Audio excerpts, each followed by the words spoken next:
یو چتې و چتې خو پېژنې که نه یو چتې چته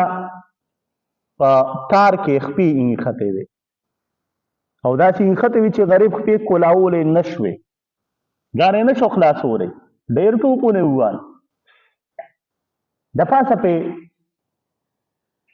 کارغه راغی کارغه ورته وایي صاحبه څنګه چل دی څه چل دی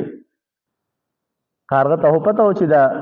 صاحب خپې ایښتې ځان نه شي خلاصولی نو ده وی چې زه به دې تپوس وکړم چې څه چل دی نو دی به راته وایي چې یاره خپې مې ایښتې نو زه به یې خلاص کړم احسان به ورسره وکړم ده ورته وایي څنګه چل دی دا چتې ورته وایي چتې دا خپه داسې دغه کړی وي که نه یاره دا ځمکه ناب کومه دا ځمکه ناب کومه دا خپې مې ځکه خورې کړي دي حالانکې هغه ځان د دې جنجال نه نشو خلاصولی په تار کې خپې ایښتې وي او د هغې نه ځان نشو خلاصولی نو ځان دپاره یې جواز څه دغه کړه چې یاره ده ته هم پته ونه لګي